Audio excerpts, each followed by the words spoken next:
welcome to No Holds Barred Wrestling Radio Talk Show. I'm your host, Kyle. I'm here with my co-host, Phil. Phil, how you doing? I'm good, Kyle. How are you? Good. We're going to do our WrestleMania review. Alright, so we're off to our first match of the card, which is in the WrestleMania pre-show. It is a tag team fatal four-way match between the Usos, Real Americans, Los Matadores, and Ryback. Phil, what did you think of this match? Honestly, it was a good pre-show match. Nothing special, but first match of the night, so I'm guessing the crowd is really excited for it. Yeah, they did a pretty good job making this the pre-show, as everyone thought the Battle Royal was going to be the pre-show, but we later then found out that was like the mid-card match, which they did a really good job on that.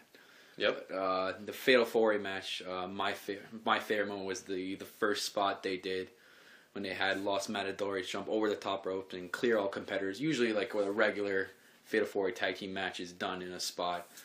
Other than that, the match, my score, I scored that match 3.5 out of 5. As to your score, 2 out of 5. Why 2 out of 5, Phil?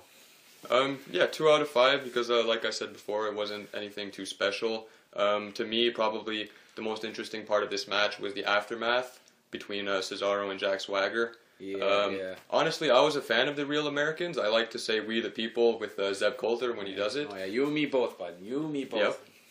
And well, it looks like Cesaro might be moving on to bigger and better things, which he did really quickly that night, as we're going to talk about later.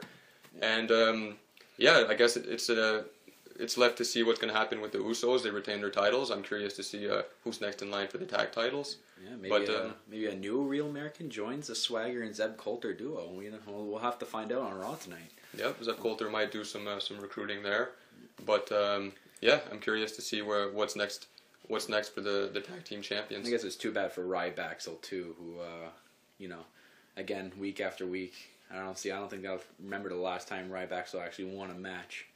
Which is pretty sad since last night they debuted their new theme. So maybe this is up-and-coming things. This is maybe foreshadowing some up-and-coming things for Ryback. So maybe that new heel tag team that's putting over a lot of people. So I guess we'll have to see about that. But other than that, great pre-show match. Alright, off to the opening segment of WrestleMania. The WrestleMania moment, which featured 3 iconic superstars. Which I would never thought I would see in the ring, personally, Phil. Not together, not all 3 together. That's all I can say. No. The Rock, Stone Cold, and Hulk Hogan all in the same ring together. Now, everyone thought the stunner was coming, especially after it was Hulk Hogan that opened the segment, since he was the guest host of WrestleMania. And then Stone Cold interrupting Hulk Hogan. Everyone's like on the edge of their seat, waiting to see a stunner. They're both dropping their catchphrases, and all of a sudden, if you smell, you see The Rock. Phil, what was your reaction when you knew that all 3 members were going to be in the same ring together? It was definitely an interesting sight in wrestling. I didn't think The Rock was going to show up at this WrestleMania, actually, so it was pretty cool to see him there. And the crowd was obviously happy to see him because they were cheering for him. And it's weird because previously when The Rock has been mentioned in the last few months, they've been booing him. So yeah, it was kind of nice to see The Rock there live, not via satellite. Yeah, but it was pretty cool to see all 3. I bring it via satellite. Yep, I bring it via satellite. I would buy that T-shirt actually. Yeah, too bad it's not sold anymore. That'd be a really key item in the WWE shop. Yep. And yeah, basically just seeing all 3 of those guys, it's like the Mount Rushmore of wrestling almost there in the same ring. And the catchphrase alone, it was like being a little kid again almost, right? You watching wrestling for like the first time, seeing your heroes all in the same ring together. Just that WrestleMania moment will live on forever. And how about Hulk Hogan with his little slip up there, the Silver Dome? Yep, well I missed the beginning of Hulk Hogan's, like when it was just Hulk Hogan alone, but yeah, apparently he said Silver Dome at the beginning, and it was really nice how Stone Cold ran with that gag, and then The Rock ran with it, and then at the end, even Hulk Hogan, he corrected himself and said, "Oh, I'm happy to be in front of you guys here at the Superdome." Yeah. I'm glad he corrected himself there, but and they end the segment off with a Stone Cold celebration, all with the brewskis, the Steve Weisers, as we would say. Yep, dripping beer all over the place. They probably had to change the mat. I thought there was gonna be a stunner. There was no stunner. At least do it on The Rock, right? He was still in great shape. You can't do it to Hulk Hogan. His knees will blow out. Yeah, well, I don't know. I wasn't really expecting a stunner, to be honest. I mean, all 3 of those guys, they've done their thing. But, They had a beer bash, and I guess most people during a beer bash they are expecting a stunner. If it would have happened, I would definitely expect a follow-up match. But I don't know. Stone Cold, he hung up his boots a long time ago, so I don't think he's ready for that yet. I'm sure it's everyone's fantasy dream to see them in a triple threat match, but that time is long gone, my friend. But at least we got to see that segment, and that will live on forever. So we both scored that segment 5 out of 5. Even though it was not a match officially, but that it made WrestleMania special tonight. Yep, it was definitely a welcome segment, and probably one of the best I've ever seen at WrestleMania. All right, on to the official first match of the card, and what a way to open WrestleMania up with Daniel Bryan versus Triple H. Winner goes into the triple threat match in the main event of the night. Now, I'm just going to start off by saying Triple H's entrance, wow, definitely outdoes his entrance every time he's at WrestleMania, and this one just tops it all off. Yep, this one it reminded me of when he did Conan the Barbarian. I don't remember exactly sure which WrestleMania that was, but it definitely reminded me of that. And he had the babes at his throne. He had the golden mask. He looked really cool. And I'm happy that he didn't have a water bottle this time, because that would have looked really weird with all. That's something that's iconic with Triple H in his entrance. When you see, it's funny, he had to hold that water down for that entire entrance. That took about maybe 5 minutes. Yep, Triple H probably realized that carrying a water bottle with all that royal attire would have looked weird, but so yeah, he kept the water in his mouth until the spitting moment, and that was pretty cool to see. And no heel theme either there. We've got to witness the brought back of the game by Motorhead. Yeah, well, I think something with Triple H that I expect is that for talking segments, he'll use the King of Kings theme, and for matches, he'll use the game. I use the game. He'll do what he wants. But other than that, Daniel Bryan coming out and hearing the 75,000 people all chanting yes at the same time. Wow, was that an experience? That was just eye-boggling. Yep, no extra gimmicks needed for Daniel Bryan. Just the sight of an entire stadium filled with people just doing the yes chant. It was a pretty awesome thing to see. Yes, yes, yes, indeed. Other than that, the match, was what everyone expected. Daniel Bryan still wearing the surgical tape from all the crap that Triple H had been giving him throughout every single weekend. Everyone expected Triple H just to go right to that arm, and then Daniel Bryan coming up with his little Hulk up, his little head nod. Yep, his heavy metal headbang Hulk up. Yeah. Daniel Bryan was, he was pretty sick during that match. It was an exciting match throughout. They're like kicking out of each other's finishers, the yes lock, the pedigree. I just love how ironic it was when Triple H gave the crippler crossface to Daniel Bryan at WrestleMania, which is ironic as hell because if we all remember back at WrestleMania 20, he did tap the Chris Benoit on the crippler crossface. So I find that kind of ironic how he was giving it to Daniel Bryan, hoping that he would tap, but as we all seen, there was no tapping there. Nope. Basically, the match ended with just a straight-up knee plus and a pinfall. Yep. Despite all the crap that was going on to Daniel Bryan during the match. Yep. But hey, I picked submission for the win. Didn't see a knee plus coming for the win. I actually thought they were gonna make Triple H tap out. I thought that would make kind of like a better storyline. But you know what? The knee plus still works. So what happened after the match is what kind of a little bit shady on Triple H's part. Lining up Daniel Bryan's arm in the post and then smashing it with a steel chair. That just, a lot of people kind of almost saw that coming in a way because he wants to hurt Daniel Bryan before his actual match if he did get away with the win. But hey, they sold it pretty good. I like how they did this match. Yeah. I gave it 4.5 out of 5. And Phil, you gave it a solid 4. I don't think there's arguments there with those scores. And I think it was a great match. Yep. The Authority, they just they can't stand Daniel Bryan. No. Nope. Especially Stephanie McMahon. And that would play on later on the same night. Yep. All right, moving on. All right, on to the second match of the card. We have Corporate Kane and the Corporate Outlaws against the Shield. Wow, was this a snooze fest? Because I think, Phil, you basically turned around and completely missed a match. Yep, I had to do some editing for our picks on the computer, and I completely missed the match. Yep. This was probably, I wouldn't say it can't be the shortest match in WrestleMania history, but this had to have been the quickest 3-on-3 match I've ever seen. some key points, I guess, on this match. The Shield coming out with those nice skull masks. Those were actually epic. Kind of the Call of Duty Ghost-esque kind of things. I'm hoping they'll be on the shop soon. I'm going to have to definitely cop one of those. Yeah, same. Other than that, the match, Phil, from what I've seen, no offense at all by the Coporate team. Corporate Kane, you know, he can't really wrestle, I guess, that well anymore. Neither can, I guess everyone knows, Road Dogg can't really wrestle. Billy Gunn was probably the only one that could put up a good match, but we saw no offensive from any point from the Outlaws or Kane. There's just Shield dominance left and right. Dean Ambrose being his wacky self.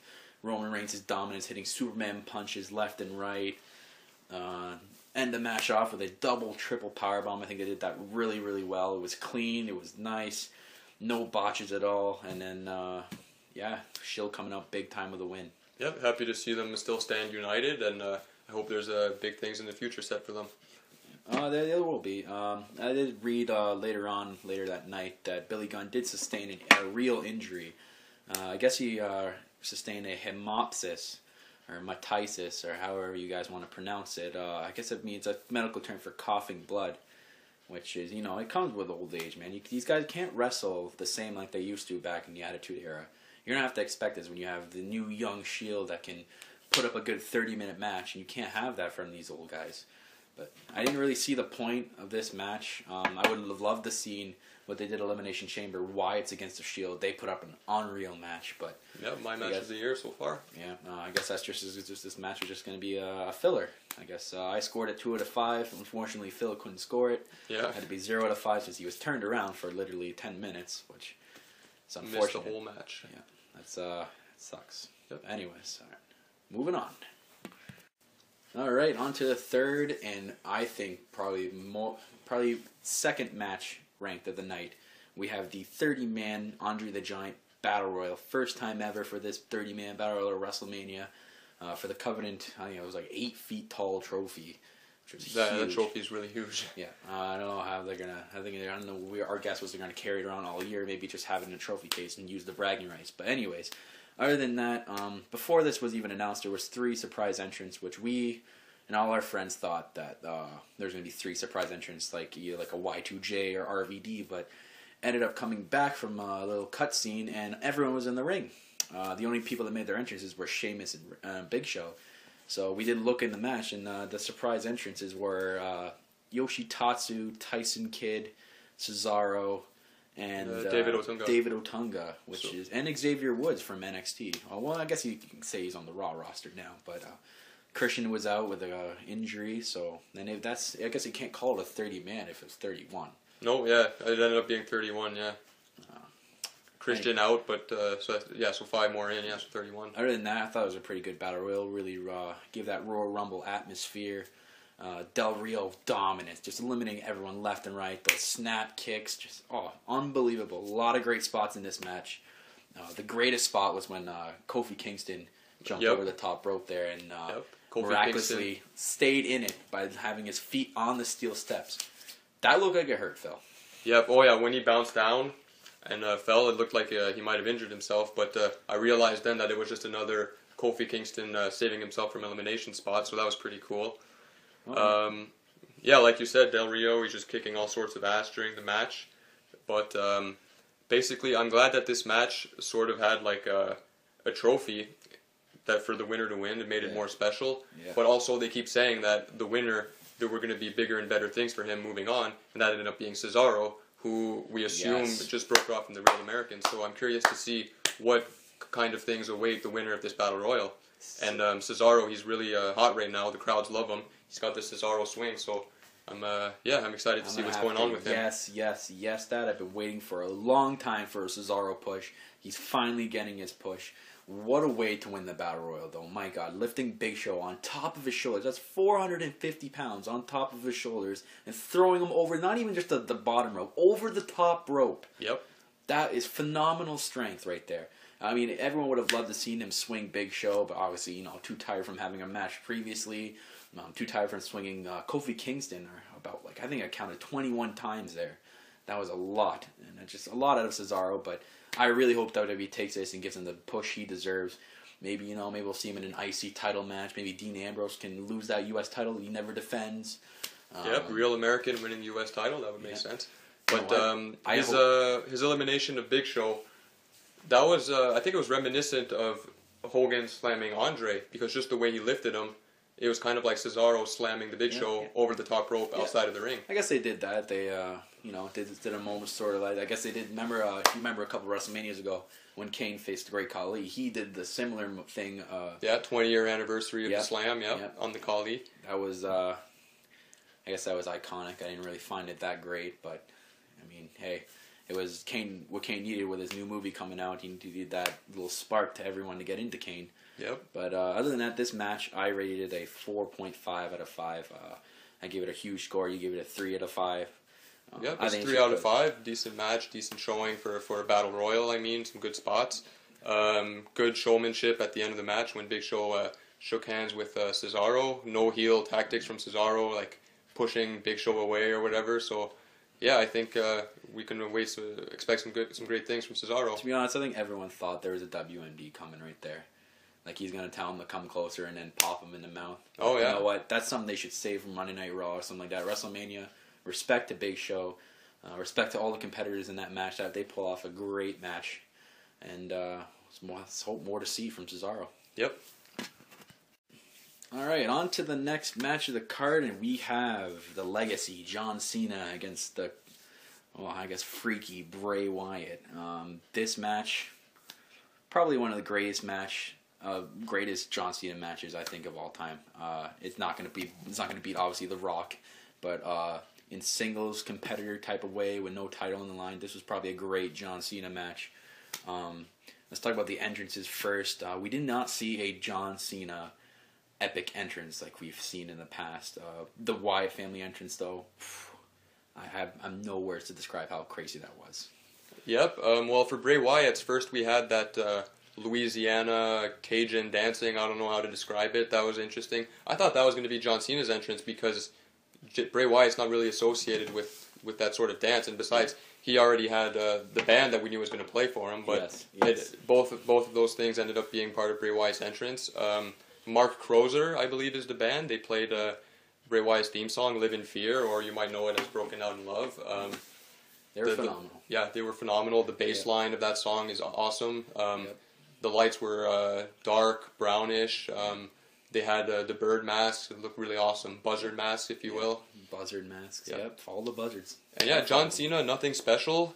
I think they were really playing on the fact that John Cena is freaked out by Bray Wyatt. Doesn't really know what to expect. Not freaked out by Bray Wyatt? I mean, this guy's just a nutbag. I guess sort of a next Undertaker-esque kind of superstar to, strike that fear into them right before the match. Play a little mind games. So they need that because Taker's not going to last forever, as we'll talk about later. But they need that kind of superstar. But you know what? Great that they just kept John Cena's entrance simple. Build towards that legacy. He's got to defend it. It's his spot on the line. Other than that, the match, phenomenal. They both played exceptionally well, pulling each other's finishers off on each other, kicking out as anyone thought it would. I mean, Super Cena, obviously he's going to kick out of his finishers. We saw the 5 moves of Doom. The first 5 moves of Doom, though, Phil, that one was freaky. John Cena going for the 5-knuckle shuffle, and Bray Wyatt standing on all fours upside down. Yep, that was pretty funny. I missed it live, but I saw a GIF of it, and just John Cena running to the ropes, and then turns around. Oh, Bray Wyatt's doing that freaky upside down crab walk, and that was really funny. Freaking out John Cena. I'm not sure if I agree with that it's one of John Cena's greatest singles match, like non-title, but from a storyline telling point of view, probably yes. Yeah. You can tell that John Cena he just doesn't know what to expect from Bray Wyatt. And John Cena I think he was disgusted with what he had to do at the end of the match when he had to chair shot Eric Rowan and Bray Wyatt himself just like begging John Cena to strike him with the chair. And I'm interested in seeing what's next for John Cena in the storyline. Yeah, me too. Do they continue it to Extreme Rules? We never know. I mean, they've been carrying the storyline since what? Royal Rumble time. They've been carrying the story. Who knows? Maybe they continue it. Maybe they don't. Maybe John Cena has a new foe he feuds with. I don't see him getting put back in the title picture anytime soon. Maybe not till maybe go closer to WrestleMania time next year, depending on if they do John Cena Undertaker or if they're going to do Undertaker Sting. If Sting comes back and does it, we'll never know. I guess we'll have to tune in tonight on Monday Night Raw. But other than that, this match I rated it 4 out of 5. You gave it a solid 3. I think there's no questions there with those ratings. Other than that, great match. Yep. Yeah, I hope to see Bray Wyatt and John Cena keep feuding because this is definitely an interesting one. Okay. All right, on to the next match, and I think this was, without a shadow of a doubt, the biggest shocker I've ever seen in my entire life. Did not think I would ever see this. Is the match, the Beast versus the Streak, Undertaker versus Brock Lesnar. And I think no one needs to know the spoilers here. I'm pretty sure everyone around the world knows by now that the streak is over. Yep, 21-1. I was not expecting to see that yesterday night. Quite frankly, the match was not that good. I'm sure, Kyle, you were remembering I was shouting boring throughout the match and walking around the room. Yeah, I wasn't this wasn't like Undertaker Shawn Michaels from like 5 years ago. There was no excitement in this match whatsoever. It was just regular spot after regular spot. Anyone could have predicted this. I mean, Undertaker, he's reaching that age of majority. Brock Lesnar has so much cardio in him, so much power. You can't have that kind of style match anymore. You can look in the crowd while this was getting up to 50 minutes long. Everyone's on their cell phones. Everyone's like, oh yeah, kicked out a finisher here. There's going to be another finisher there. Okay, Undertaker's going to pull old school. He's going to do a last ride. Everyone just, it didn't have that Undertaker undefeated streak feel as it usually does. Brock Lesnar just, I'd have to give him props on some accounts here. Didn't think he was the one to defeat the streak. But him selling some of the moves that Undertaker had to pull off, I think he did a good job. I think he could have done a little bit more, maybe use a couple of announce tables. I mean, there was 3 this year because of the new French team. But they did, you know what, I can't give the match that well a match, but holy crap, Phil. The streak is over. Like, this, my child, like, as our friend said, my childhood had just ended with the streak ending. This is not what I wanted to see by a part-timer. Yep, honestly, I thought Undertaker was going to retire with this streak. I think it's something that he deserved to retire with. But him losing the streak to Brock Lesnar, that doesn't surprise me, actually. Brock Lesnar, he's a legitimate badass. If anyone was going to break this streak, I probably would have said John Cena. But you know what? That's where I agree with you right there. Brock Lesnar should have been the one to end the streak. And if there was someone to end the streak, have someone like John Cena caliber superstar, or even have him retire with the streak. This is what I don't like about WWE and creative. They go and take a part-time wrestler who's there for the money. Okay, let's get this straight right off the bat. He's not there because he loves the WWE. He's not there at all. He's not there because he wants to be there, going to show up every night on Raw because he can. He's not just this 50-year-old old dustbag that can't wrestle anymore. He is fit as hell. He can do these Monday night. He can go on the live tours. He can do everything. No, he's there when he wants to be there. And you're going to give him the person that ends the streak? No. You either have John Cena be Undertaker or you have Undertaker retire with the streak. Yep. Unfortunately, it's a hard decision to make. If John Cena was to beat the streak, he would probably get much more hate from the fans that he does now. And like John Cena, he's already established. Like, he doesn't need to beat the streak.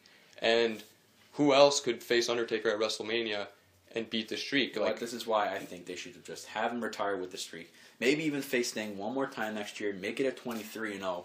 Have him retire. Have him even in the Hall of Fame the same year next year. Have him in a match, and then have him in the Hall of Fame as well. They could do such a great thing with that. But you know what? Now it's just everyone's got to wait and see.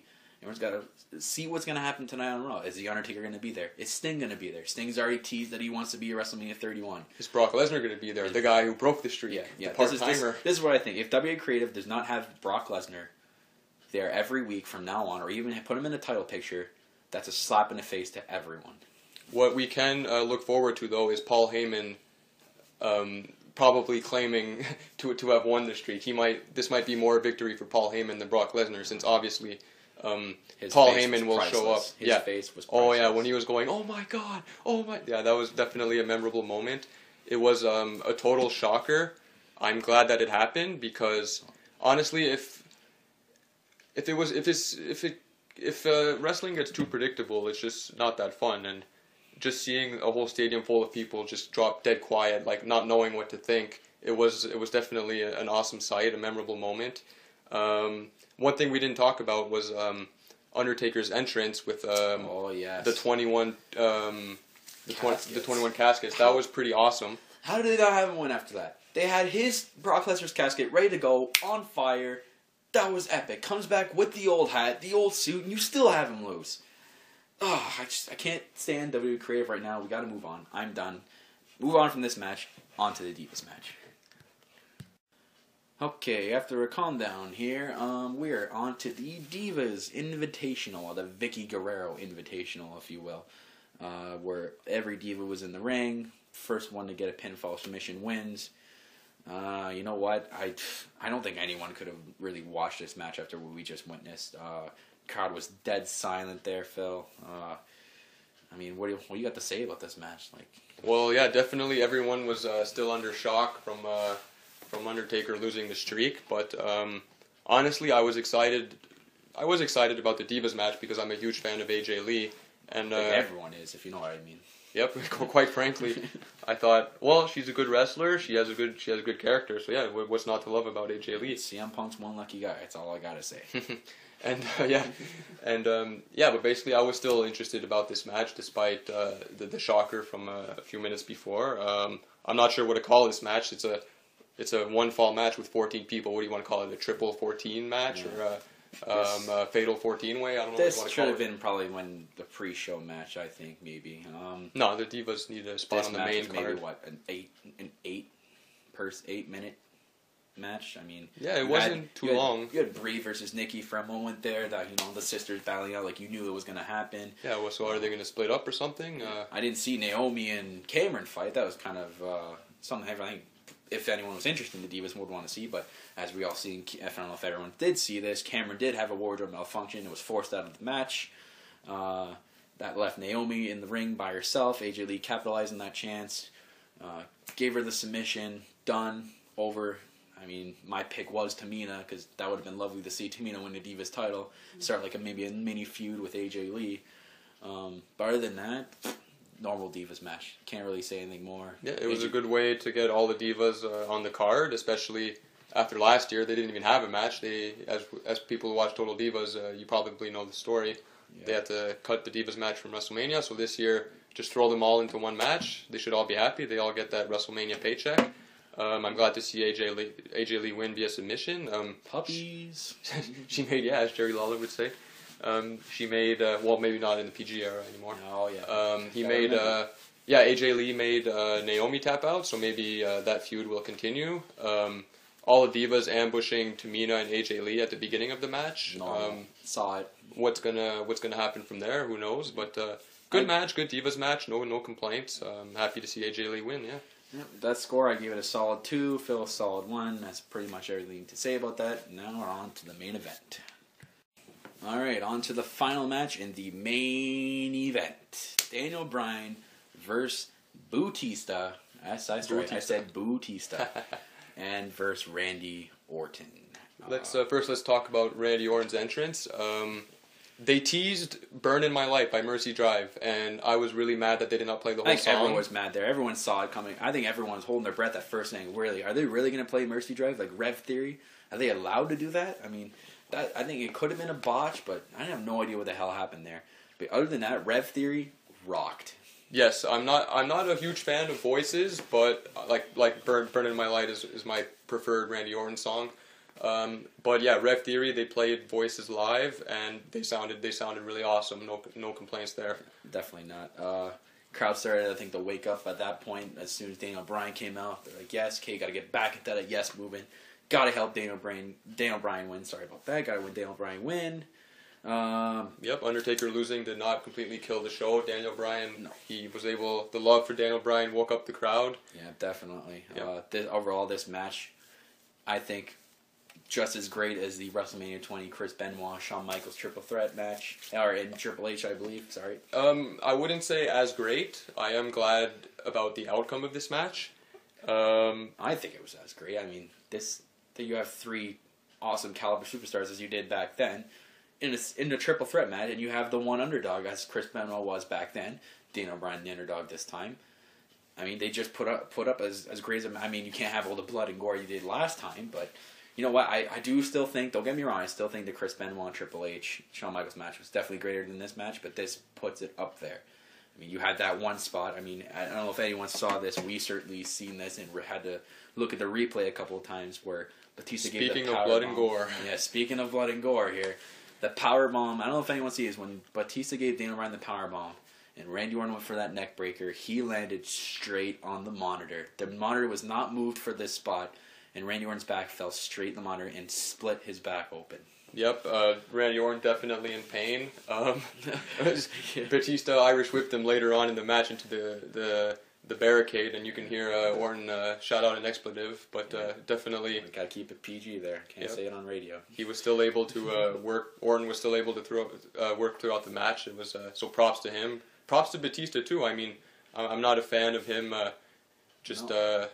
Personally, I would have liked Daniel Bryan to win the Rumble, but he was not even in the Rumble. I think we did see the old Batista this match. He brought back some stuff that he used to do back in the day. He's more. I mean, I know he's more agile now because of the whole Gracie Jiu-Jitsu he's been doing. But I love Batista in this match. He put up a great match. I mean, you didn't see, him getting put. You didn't even get to see him just lay on the ground for half the match. I mean, that was Randy Orton's spot. He got to sit in there on the side. I mean, which is good. I mean, from that injury he just took. I mean, I'd love to have him just sit in the side. But you know what? Batista and Daniel Bryan put an amazing match. I mean, I thought it was over. Orton gets the Batista bomb and it's over. But Batista is going to win the World Heavyweight Championship. And as you've seen right after that cutscene, Daniel Bryan coming in with the knee plus, going down with the last lock, going for the win, makes Batista tap out. Great atmosphere, the pyro, the confetti. Good for Daniel Bryan, the new face of the WWE. Other than that, I give that match a solid 4 out of 5. Phil gives it a solid 4 out of 5. You know what? What's next for Daniel Bryan? What is he going to do from now? Is it going to be Brock Lesnar, Phil? What's going on? Well, I don't think Brock Lesnar will be immediately down the line. I mean, Randy Orton's entitled to rematch because he wasn't the one to get pinned or submit. It was Batista who submitted after all. So I think that feud will continue on for a little bit. As we all know, Brock Lesnar, he doesn't show up as often as we would like. So maybe he'll be back for SummerSlam to challenge for whoever the title holder will be at that time. But yeah, I mean, bad guy Hollywood Batista, definitely more interesting than happy, I love this business Batista that we saw come back a few months ago. Daniel Bryan winning the titles, doing the yes chant with both belts in his hands, looks awesome. That was great. I believe he celebrated with his sister and niece. As we found out later. Everyone was wondering who those two people were. It was his aunt. It was confirmed. It was his aunt and his niece. No, his sister and his niece. His sister and his niece. My bad. Yeah. But yeah, celebrating. We have some family celebration. The confetti coming. No one's holding the Money in the Bank briefcase this time, so no one can ruin that moment. Yeah, this was. I think everyone was like, remember this happened last time. But you know what? Good for Daniel Bryan. They need him to be champion. Wishful thinking here. It could be maybe a fatal 4-way at Extreme Rules, but that's a lot of wishful thinking. But maybe Triple H wants another rematch at it too. Or my second prediction.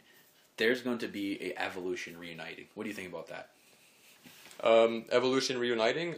Well, definitely we saw Triple H, Randy Orton, and Batista unite somewhat yesterday. I mean, Randy Orton and Batista worked together to slam Daniel Bryan through that table, and then later on Triple H would come back with Stephanie McMahon and Scott Armstrong to screw over Daniel Bryan. That's what I mean. This is almost like a foreshadow, right? They could do it. You could have Batista team up with Randy Orton and Triple H, have the old Evolution back, without Ric Flair necessarily. Maybe even fight, the Wyatts. Wyatts are a heel. Maybe, oh no, wait, can't face the Wyatts. Sorry, my bad. They're a heel. The Shield, that's what I wanted to say. The Shield against Evolution. I'd want to see that at Extreme Rules. Have it in Extreme Rules, 3-on-3 tag team match. Evolution versus the Shield. Put up big numbers. Right there, co-main event of the night. I would love to see that match. I mean, the Shield versus any three people is usually match of the night, whether it's Raw, SmackDown, or pay-per-view. So good. I would love to see that. But yeah, Daniel Bryan standing on the announce table at the end of WrestleMania with the logo in the back and the pyro going off, doing the yes chants with 2 belts, and the whole stadium doing it with him. Definitely a memorable WrestleMania moment. Probably one of my favorite WrestleManias. Oh, by far one of the greatest WrestleManias of all time. You know what? Since I started watching regularly since 25, probably the best one that I've seen, WrestleMania 30. Yes. I don't know about you, but 100%. This has to be put up there. I can't. You know what? My all-time favorite WrestleMania is WrestleMania 20. I love that WrestleMania card. That was probably one of the best cards ever put together ever. And I'm not saying that biasly right now. That is the best card ever put on WrestleMania. But other than that, this WrestleMania, I gave it a total score of 33 out of 45. Phil, you gave it a 23, which is a not bad score, solid score. Yeah, well, 23 out of 45. That's just for match scores. Personally, for the event itself, it's a 10 out of 10 for me. Yeah, 10 out of 10. Or a 30 out of 30. You know what? Yeah, you know what? Go for WrestleMania 30, 30 out of 30. Other than that, that's it for our time today, guys. Tune in tomorrow night for our Raw review. Other than that, that was a great WrestleMania card, and I'm your host, Kyle. This is my co-host, Phil. We're out.